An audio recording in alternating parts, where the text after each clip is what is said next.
अस्सलाम वालेकुम नाजरीन। नूर मुकद्दम के साथ क्या हुआ, आप सुन रहे हैं डिजिटल पोस्ट पाकिस्तान। वीडियो देखने से पहले आपको बताते चलें कि कमज़ोर दिल अफराद या बच्चे ये वीडियो ना देखें। शौकत मुकद्दम पाकिस्तान नेवी के साबिक अफसर हैं। रिटायरमेंट के बाद 2 मुल्कों जनूबी कोरिया और कजाकिस्तान में पाकिस्तान के सफ़ीर रहे। उनकी 2 साहबजादियाँ और एक बेटा है। दूसरी बेटी का नाम नूर मुकद्दम था। नूर 20 जुलाई की शाम हौलनाक तरीके से कत्ल हो गई और इस कत्ल ने पूरे इस्लामाबाद को हिला कर रख दिया। लोग 5 दिन से दहशतज़दा हैं कि नूर के साथ क्या हुआ। इस तरफ आने से पहले हम आपको एक दूसरी फैमिली का तारुफ भी कराना चाहेंगे। पाकिस्तान में जाफ़र ब्रदर्स के नाम से एक बड़ा बिजनेस ग्रुप है। ये लोग खरबों रुपए के मुख्तलिफ कारोबार करते हैं। जाफ़र ब्रदर्स के एक भाई अब्दुल कादिर जाफ़र लंदन में पाकिस्तान के हाई कमिश्नर भी रहे हैं।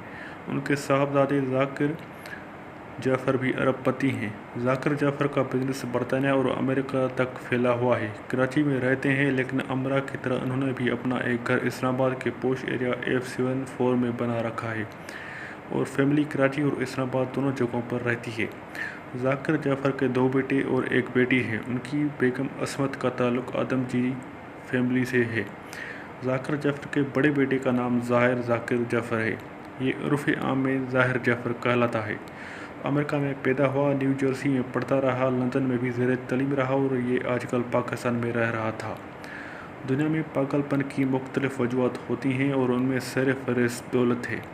ज़ाहिर जाफ़र सोने का चम्मच लेकर पैदा हुआ, लिहाजा इसमें वो सारी खराबियाँ मौजूद हैं जो अमूमन दौलतमंदों में होती हैं। तकबर, बदतमीज़ी, जुल्म और नशा। कुछ लोग ऐसे नौजवानों को पायलट कहते हैं। पता है क्यों? क्योंकि ये नौजवान अपने वालिदैन की दौलत उड़ाते हैं, लिहाजा ये पायलट होते हैं। ज़ाहिर जाफ़र भी पायलट था। ये भी दिन रात वालिदैन की दौलत उड़ाता था। नूर मुकद्दम और ज़ाहिर जाफ़र दोस्त थे। ये लिविंग रिलेशनशिप में थे। एक दूसरे के साथ घूमते फिरते और खाते पीते रहते थे। ख़ानदान भी एक दूसरे को जानते थे। 19 जुलाई को ईद से पहले नूर मुकद्दम अचानक घर से गायब हो गई। वालिदैन ने तलाश किया तो वो ना मिली। फ़ोन भी बंद आ रहा था। शौकत मुकद्दम ने ज़ाकिर जाफ़र से रब्ता किया। ज़ाकिर जाफ़र ने जवाब दिया कि मैं कराची में हूँ। ज़ाकिर जाफ़र ने मज़ीद ये बताया कि मैंने पता किया है, लेकिन नूर ज़ाहिर के साथ भी नहीं है। वालिदैन ने तशवीश के आलम में हर तरफ फ़ोन करना शुरू कर दिए। इस दौरान नूर का फ़ोन ऑन हुआ और उसने वालदा को बताया कि मैं दोस्तों के साथ लाहौर आई हुई हूँ, कल परसों तक आ जाऊँगी। वालदा मुतमिन हो गई। 20 जुलाई को कहानी खुली। वो लाहौर नहीं थी, वो ज़ाहिर जाफ़र के साथ उसके घर में थी और ज़ाकिर जाफ़र ज़ाहिर के वालिद ने शौकत मुकद्दम लड़की के वालिद के साथ झूठ बोला था। 20 जुलाई 4 बजे नूर और ज़ाहिर का झगड़ा हुआ और ज़ाहिर ने उसे मारना शुरू कर दिया। नूर ने जान बचाने के लिए रोशनदान खोलकर पहली मंजिल से छलांग लगा दी। वो ग्रिल के साथ भी टकराई और फर्श पर गिरने से ज़ख्मी भी हो गई। घर पर उस वक्त 2 मुलाजमीन थे, जमील अहमद और मोहम्मद इफ्तिकार। इनमें से एक खानसामा था और दूसरा चौकीदार। ये जवान लोग हैं। नूर उनके सामने फर्श पर गिरी और घसीट कर गेट की तरफ बढ़ने लगी।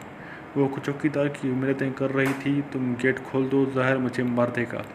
लेकिन वो पत्थर बनकर खड़ा रहा। ज़ाहिर जाफ़र तेज़ी से सीढ़ियों से नीचे आया और नूर को बालों से घसीटते हुए दोबारा ऊपर ले गया। वो इसका सर सीढ़ियों पर भी मारता रहा।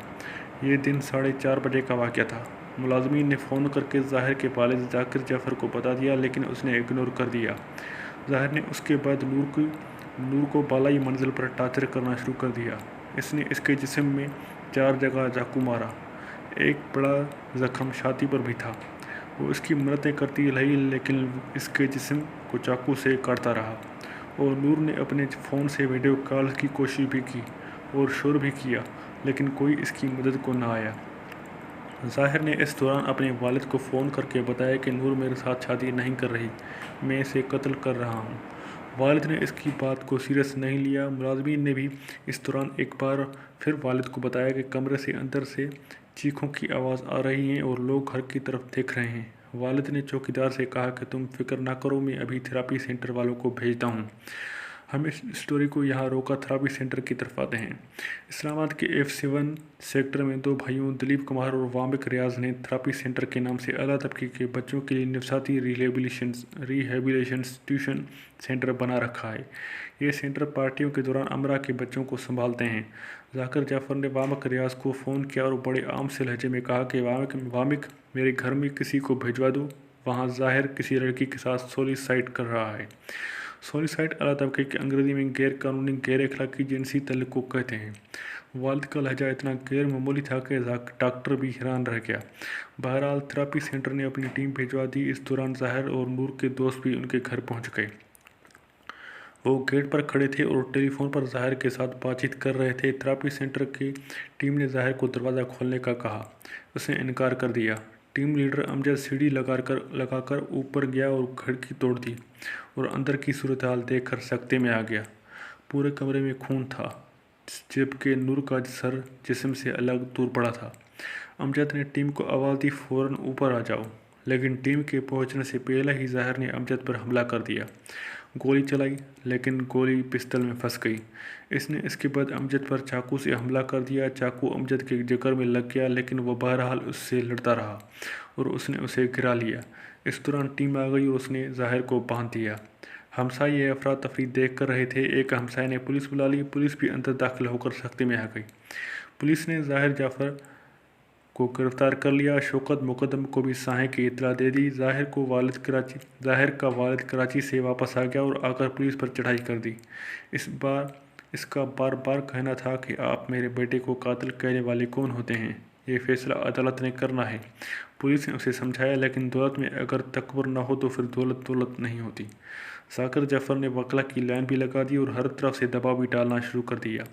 لیکن ہم یہاں پولیس کی تعریف کریں گے، بالخصوص ڈی آئی جی افضال احمد کوثر کی۔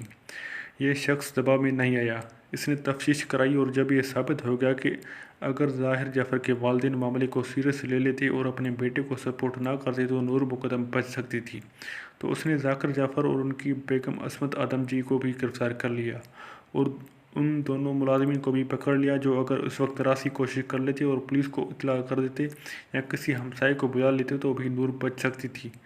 ذاکر جعفر اور ان کی بیگم عصمت آدم جی نے گرفتاری سے بچنے کی ساری کوششیں کیں۔ ریمانڈ کے وقت بھی وکلا کی لائن لگا دی، لیکن بہرحال پولیس کی استقامت کی وجہ سے یہ کوشش ناکام ہو گئی اور اب قاتل ظاہر جعفر، اس کے والدین اور ملازمین سب حوالات میں ہیں۔